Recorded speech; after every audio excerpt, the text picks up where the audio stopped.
Good afternoon everyone. हाँ भाई, good afternoon sir. Start करते हैं।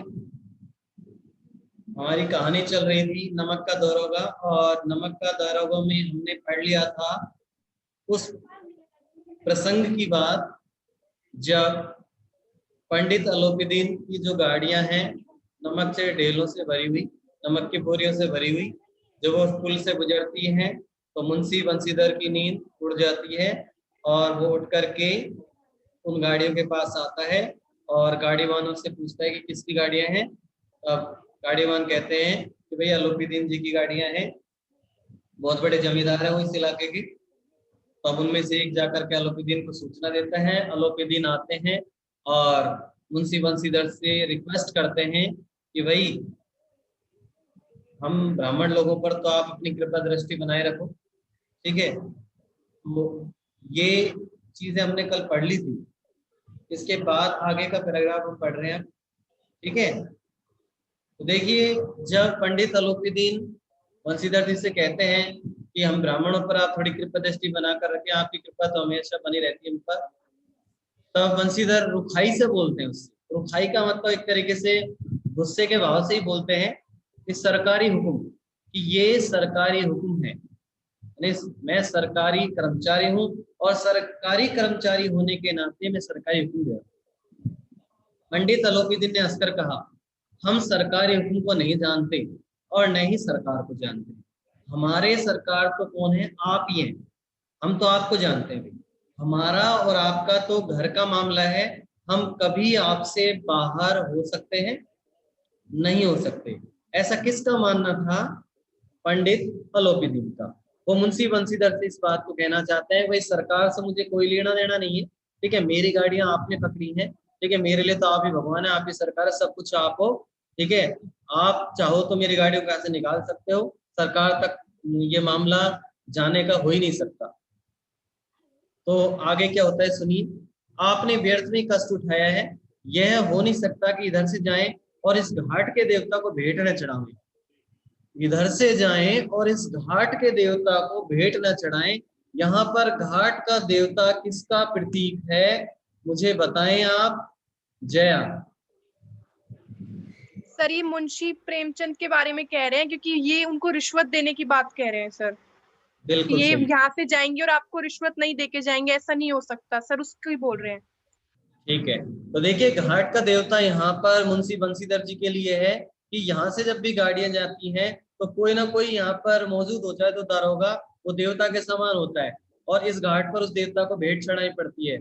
और इस समय वर्तमान में आप इस घाट के देवता हो, तो हम ऐसा नहीं हो सकता कि आपको कोई भेंट न चढ़ा। भेंट का मतलब रिश्वत, हम आपको कुछ धन दौलत नहीं दें या रिश्वत नहीं दें, ऐसा हो नहीं सकता। तो मैं तो आपकी सेवा में स्वयं ही आ रहा था। वंशीधर पर ऐश्वर्य की मोहनी वंशी का कुछ प्रभाव नहीं पड़ा। वंशीधर पर ऐश्वर्य की, ऐश्वर्य का मतलब धन दौलत की, तो ऐश्वर्य था उसके पास, उसकी जो मोहनी वंशी था, मोहनी वंशी का मतलब जो दूसरों को पैसों के बल पे वो जो खरीद लेते थे, उस मोहनी वंशी का उस पर कोई प्रभाव नहीं पड़ा था। इस पर, वंशीधर पर, यानी अलोपीदीन की मोहनी वंशी थी जो पैसों की, उस पर कोई भी प्रभाव वंशीधर पर नहीं पड़ पा रहा था, क्योंकि बहुत ही ईमानदारी से वो कार्य करता था। ईमानदारी की एक नई उमंग थी उसके अंदर, क्योंकि वो एक नए नए दारोगा बना था, ईमानदारी से वो कार्य करता था, एक नई उमंग, नया जोश उसके अंदर था। कड़क करके बोले कि हम उन नमक हरामों में नहीं जो कोड़ियों पर अपना ईमान बेचते फिरते हैं। और तुरंत उसने डायलॉग मार दिया कि हम उन नमक हरामों में नहीं है जो है ना कोड़ियों पर अपने ईमानों को बेचते फिरते रहते हैं, ठीक है। मैं तो ईमानदारी से कार्य करता हूँ। आप इस समय हिरासत में हैं और आपका कायदे के अनुसार चालान होगा।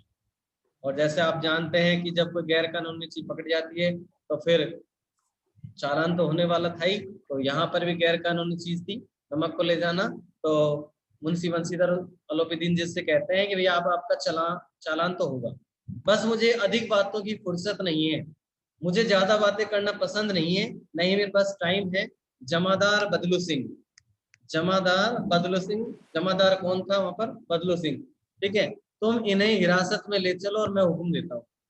मुंशी बंशीधर दारोगा जी जमादार बदलू सिंह को हुक्म देते हैं कि तुम इनको क्या कर लो, हिरासत में लेकर चलो। मैं इस चीज का आपको क्या दे रहा हूँ, हुक्म दे रहा हूँ। ठीक है, ये मेरा ऑर्डर है। यहाँ तक बात समझ में आ गई सबके? Yes sir. हाँ भाई, यस सर। यहाँ तक यस किसी सर। को? चले आगे। Yes, सुनिए, sir. अब ये बात जब बदलू से, बदलू का मतलब समझ रहे हो, जमादार बदलू से जब मुंशी बंसीधर इस बात को कहते हैं कि भाई ऐसा करो, इनको गिरफ्तार करो, ठीक है मेरा हुक्म है, तो पंडित अलोपीदीन तो स्तंभित हो गए। अब स्तंभित होने का कारण क्या था, कौन बताएगा इसको? सर क्यों? सर मैं बताऊं? नाम बताओ पहले, सर दिशा। बताओ। सर जो पंडित अलोपीदीन थे वो उस गांव बहुत बड़े जमींदार थे। आज तक किसी ने उनके पक्ष में कुछ कहा नहीं था और वो पहले ही दरोगा थे जो कह रहे थे कि इनको ले जाओ जेल में। बिल्कुल ठीक है, ठीक है। पंडित अलोपीदीन इसलिए आश्चर्यचकित हो गए थे, स्तंभित का मतलब आश्चर्यचकित, कि इतने बड़े आदमी को आज तक किसी ने हाथ नहीं लगाया और वो दारोगा, उसके अंदर इतनी हिम्मत थी कि वो उनको गिरफ्तार करने की बात कह रहा है। तो ये बात जब उन्होंने सुनी तो स्तंभित हो गए थे, और गाड़ी वालों में भी हलचल मच गई। जितने भी गाड़ी वाहन थे वहां, जो गाड़ियों को चलाने वाले थे, सभी के अंदर एक हलचल सी मच गई कि भाई अब क्या होगा। पंडित जी के जीवन में कदाचित ये पहला ही अवसर था कि पंडित जी को यह ऐसी कठोर बातें सुननी पड़ी। जीवन में फर्स्ट टाइम उनको ये देखने को मिला कि कोई सामने वाला, कोई दारोगा उनको इतनी कठोर बातें सुना रहा है। बदलू सिंह आगे बढ़ा, जमादार बदलू सिंह आगे बढ़ते हैं, और आगे बढ़ करके रौब के मारे ये साहस नहीं हुआ कि उनका हाथ पकड़ सके। यानी बदलू सिंह आगे तो बढ़े, लेकिन सामने कौन था? सामने थे पंडित अलोपीदीन, और उनके सामने आज तक कोई भी मतलब उचित आवाज में बात नहीं करता था। लेकिन बदलू सिंह उनको गिरफ्तार करने के लिए जा रहे थे, तो इतना साहस उनके अंदर नहीं था, क्योंकि उनका रौब ज्यादा था। अलोपीदीन का रौब ज्यादा था, जिसके कारण से उनके अंदर इतना साहस ही नहीं हो पाया कि वो उनका हाथ ही पकड़ सके। पंडित जी ने धर्म को धन का ऐसा निरादर करते कभी नहीं देखा। पंडित जी ने, अर्थात अलोपीदीन जी ने, धर्म को धन का ऐसा निरादर करते कभी नहीं देखा था जैसा वो उस समय देख रहे थे। अर्थात रिश्वत को अस्वीकार कर दिया गया था मुंशी बंसीधर के द्वारा। विचार किया कि यह अभी उद्दंड लड़का है। उद्दंड का मतलब क्या होता है? शरारती। उन्होंने विचार किया कि ये तो उद्दंड लड़का है, शरारती लड़का है, माया मोह के जाल में अभी नहीं पड़ा है, अल्लड़ है। अल्लड़ है, झिझकता है। अल्लड़ क्या होता है? सर भोला। ठीक है, तो देखिए यहाँ पर अल्लड़, यहाँ पर भोलेपन के लिए है। झिझकता है, वो झिझक रहा था। बहुत दीन भाव से बोले कि बाबू साहब ऐसा नहीं कीजिए, हम मिट जाएंगे, इज्जत धूल में मिल जाएगी, हमारा अपमान करने से आपके हाथ में क्या आएगा, और हम किसी तरह आपसे बाहर थोड़े ही है। ये सारी बातें कौन कह रहा है? ये सारी बातें अलोपीदीन जी कह रहे हैं मुंशी बंसीधर से। देखो अल्लड़ यहाँ पर हम भोलेपन के लिए भी ले सकते हैं, और एक तरीके से हम दूसरे अर्थ में भी इसका मतलब निकाल सकते हैं, और यानी कि एक तरीके से जिद्दी स्वभाव। तो देखो यहाँ पर वो अपनी जिद के आगे मुंशी बंसीधर उनको कुछ नहीं मानते, और वो उनके सामने प्रार्थना भी करते हैं कि हमारा अपमान मत करो, हम आपसे कोई बाहर थोड़ी, हम तो एक जैसे हैं, ठीक है। लेकिन बंसीधर ने कठोर स्वर में कहा कि हम ऐसी बातें नहीं सुनना चाहते। लेकिन वो नए नए दारोगा था, थोड़ा जोश और उत्साह उनके अंदर था, वो किसी से डरते भी नहीं थे, और उन्होंने बड़े जोश और स्वर से एक कठोर स्वर में कह दिया कि हम ऐसी बातें किसी के मुंह से सुनना पसंद नहीं करते, तो आप हमारे सामने ऐसी बातें न कहिए। यहाँ तक सबके बात समझ में आ गई है? Yes, sir. आगे चलते हैं। देखिए अलोपीदीन ने जिस सहारे को चट्टान समझ रखा था, वह पैरों के नीचे खिसकता हुआ मालूम हुआ। अलोपीदीन ने जिस सहारे को, सहारे से मतलब है धन, लक्ष्मी। अलोपीदीन ने धन के सहारे वो अपने सामने कितनी विकट परिस्थिति क्यों ना जाए, कोई समस्या कितनी क्यों जाए, लेकिन उसको सॉल्यूशन कर लेते थे वो। लेकिन इस समय वो जिस सहारे को चट्टान समझ कर बैठे थे, धन को चट्टान समझ कर बैठे थे ना, वो तो पैरों के नीचे से खिसकता हुआ मालूम हो रहा था, अर्थात उनके धन का कोई प्रभाव सामने वाले पर नहीं हुआ, यानी कि मुंशी बंसीधर के ऊपर नहीं हो पा रहा था और स्वाभिमान और धन ऐश्वर्य को कड़ी चोट लगी, अर्थात उनका स्वाभिमान को ठेस पहुंची, उनके धन ऐश्वर्य को ठेस पहुंची, क्योंकि मुंशी बंसीधर उनकी रिश्वत को अस्वीकार कर चुके थे। किंतु अभी तक धन की सांख्यिकी शक्ति का पूरा भरोसा था। अपने मुख्तार से वो बोले कि लाला जी 1000 के नोट साहब बाबू को भेंट करो, आप इस समय भूखे सिंह हो रहे हैं। अपने मुख्तार से क्या तात्पर्य यहाँ, कौन बताएगा? मुख्तार से क्या तात्पर्य है, क्या होता है भाई? सर ईमानदार, क्या? जो अपने फर्ज के ऊपर ईमानदार हो। आवाज कम आ रही है आपकी, और कोई?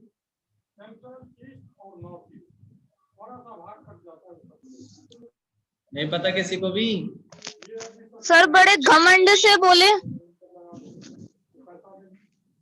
अपने मुख्तार का मतलब, मुख्तार यहाँ पर किसी व्यक्ति विशेष का नाम है, घमंड के लिए नहीं आया है। वकील साहबों के नीचे भी जो असिस्टेंट होते हैं, उनके जो सहायक होते हैं, उन्हें मुख्तार कहते हैं। ठीक है, आ गई बात समझ में? देखो, अपने मुख्तार से वो बोलते हैं कि लाला जी 1000 के नोट बाबू साहब को भेंट करो, आप इस समय भूखे सिंह हो रहे हैं। भूखे सिंह कौन हो रहा था? ये किसके लिए आया भूखे सिंह हो रहे हैं? मुंशी बंशीधर जी, मुंशी बंशीधर भूखे सिंह हो रहे थे। ठीक है, ये बात पंडित अलोपीदीन बोल रहे हैं अपने लाला जी से, अर्थात अपने सहायक से। बंशीधर ने गर्म होकर कहा। जब ऐसी बातें वो सुनते हैं मुंशी बंशीधर तो बहुत ही गुस्से में आ जाते हैं। गर्म होना यानी गुस्से में आना। 1000 नहीं 1,00,000 भी मुझे सच्चे मार्ग से नहीं हटा सकते। और वो बड़ा जोश में आ जाते हैं मुंशी बंशीधर और कहते हैं भाई न तो मुझे 1000 चाहिए और न मुझे 1,00,000 चाहिए। ठीक है, मुझे वो सच्चे मार्ग से आपके रिश्वत के पैसे डिगा नहीं सकते, हटा नहीं सकते। ठीक है, भ्रमित नहीं कर सकते। धर्म की इस बुद्धिहीन दृढ़ता और देव दुर्लभ त्याग पर मन बहुत झुंझलाया। धर्म की इस बुद्धिहीन दृढ़ता यानी धर्म के द्वारा इस प्रकार की बुद्धिहीनता जो एक मजबूत रूप से मन में धारण हो चुकी थी, और देव दुर्लभ त्याग पर मन बहुत झुंझलाया। और मन किसका झुंझला रहा था? पंडित अलोपीदीन का। अब दोनों शक्तियों में संग्राम होने लग गया। धन ने उछल उछल कर आक्रमण करने शुरू कर दिए। 1 से 5, 5 से 10, 10 से 15 और 15 से 20,000 तक नौबत पहुंच गई। 1000 की बात हो रही थी, कहाँ तो रिश्वत की, कहाँ 5 पे पहुंच गई, 5 से 10 पर, 10 से 15 और 15 से 20 पहुंच गई। लेकिन धर्म के अलौकिक वीरता के साथ इस बहुसंख्यक सेना के सम्मुख अकेला पर्वत की भांति अटल अविचलित खड़ा था। यहाँ पर धर्म किसका प्रतीक है? लविशा बताओ, धर्म किसका? मुंशी बंशीधर का प्रतीक है। ठीक है, धर्म यहाँ पर मुंशी बंशीधर का प्रतीक है, जो बहुसंख्यक सेना का मतलब रिश्वत के पैसे या धन, वो उस धन के सामने, रिश्वत के धन के सामने एक अकेले पर्वत की भांति अटल और अविचलित खड़ा हुआ था। अलोपीदीन निराश होकर के बोलते हैं कि भाई अब इससे अधिक मेरा साहस नहीं है, आगे आपको अधिकार है। भाई अब इससे ज्यादा मेरे पास पैसे नहीं है, मेरे अंदर इतना साहस नहीं है कि मैं आपको और पैसे दे सकूं। आगे आपका अधिकार है, जो आप इच्छा करें वो करो। बंशीधर ने अपने जमादार को ललकारा, बदलू सिंह, कि भाई जल्दी से उनको क्या करो, गिरफ्तार करो। बदलू सिंह मन में दारोगा जी को गालियां दे रहा था। बदलू सिंह मन में दारोगा जी को गालियां क्यों दे रहा था? इसलिए दे रहा था कि वो उस बदलू सिंह को, उस इंसान को पकड़ने के लिए कह रहे थे, उस इंसान को गिरफ्तार करने के लिए कह रहे थे जिसको आज तक किसी ने हाथ ही नहीं लगाया। और इसलिए कि बदलू सिंह को भविष्य में इसका परिणाम चुकाना पड़ सकता था, इसलिए बदलू सिंह मन ही मन दारोगा जी अर्थात मुंशी बंशीधर जी को गालियां देता है। पंडित अलोपीदीन की ओर बढ़ा और गालियां देते हुए वो आगे बढ़ता है। पंडित घबराकर 2-3 कदम, पंडित कौन? अलोपीदीन। और पंडित अलोपीदीन घबरा करके 2-3 कदम कहाँ चले जाते हैं भाई? वो आगे की ओर या पीछे की ओर? पीछे की ओर। ठीक है, वो पीछे हट जाते हैं और अत्यंत दीनता से बोलते हैं कि बाबू साहब, अत्यंत दीनता से बोलते हैं कि बाबू साहब ईश्वर के लिए मुझ पर दया कीजिए, मैं 25,000 पर निपटारा करने को तैयार हूँ, और 5,000 और बढ़ा देता है। लो साहब आप कितने ले लो, अब 25,000 ले लो, लेकिन अब कृपया करके मुझे बख्श दो। असंभव बात है, लेकिन मुंशी बंसीधर तो उस समय बिल्कुल जिद में अड़ गया था, जोश में आ गया था, और उसने कहा नहीं ये तो असंभव बात है, 25,000 का 30,000 पार किसी तरह भी संभव नहीं है, यानी 30,000 भी दोगे तो भी नहीं, ठीक है, क्या 40,000 पर भी नहीं। अब और रेट बढ़ा दी जाती है हमारी रिश्वत की, देखो 40,000 कर दिए गए, तो 40,000 नहीं 40 लाख पर भी संभव है। और देखिए वो ईमानदारी धर्म के प्रतीक मुंशी बंसीधर ने 40 लाख भी यहाँ पर कह डाले, भाई 40 लाख दोगे ना तो भी मैं बदलने वाला नहीं, बदलो सिंह इस आदमी को अभी हिरासत में ले लो, अब मैं एक शब्द भी नहीं सुनना चाहता हूँ। धर्म ने धन को पैरों तले कुचल डाला। अलोपीदीन ने हष्टपुष्ट मनुष्य को हथकड़ियां लिए हुए अपनी तरफ आते हुए देखा, चारों ओर निराश और कातर दृष्टि से देखने लगे। कातर दृष्टि का मतलब होता है व्याकुल दृष्टि, कातर का मतलब होता है व्याकुल, ठीक है। और इसके बाद एकाएक मूर्छित होकर के गिर पड़े, और बेहोश होकर के गिर पड़े। कौन बेहोश होकर के गिर पड़े? पंडित अलोपीदीन। पंडित अलोपीदीन जी गिर गए भाई। क्यों गिर पड़े वो आपको पता ही है, क्योंकि बदलू जमादार सिंह कहाँ आ रहा था, उनके पास आ रहा था उनको गिरफ्तार करने के लिए। अब देखिए ये जो पैराग्राफ आपके सामने है, वेरी वेरी इंपोर्टेंट, लगा लेना इसको, ठीक है, वेरी इंपोर्टेंट, व्याख्या के दृष्टिकोण से या फिर क्वेश्चन के दृष्टिकोण से। तो देखिए दुनिया सोती थी पर दुनिया की जीभ जागती थी, क्या मतलब इसका? दुनिया सर सोती मतलब कि बताएं सर कौन मतलब बता कि दुनिया सो तो जाती है रात में, लेकिन सर उनकी जीभ कभी नहीं सोती सर, वो मतलब बातें करना कभी नहीं छोड़ते। किसने दिया आंसर? सर जया। ठीक है, और भी कोई बताना चाह रहा है इसके अलावा?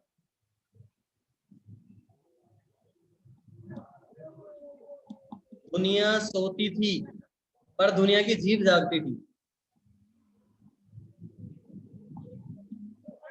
कोई बात नहीं, सुनो आंसर आपके सामने मौजूद है पूरे पैराग्राफ में, समझने का फर्क है सिर्फ, जिसने समझ लिया वो तुरंत बता सकता है। सुनो देखो यहाँ पर ये पंक्ति इस चीज के लिए आई है कि दुनिया सोती थी, रात के समय में गिरफ्तार किए जा रहे थे पंडित अलोपीदीन, है या ना? Yes sir. रात के समय में गिरफ्तार किए जा रहे थे कि नहीं?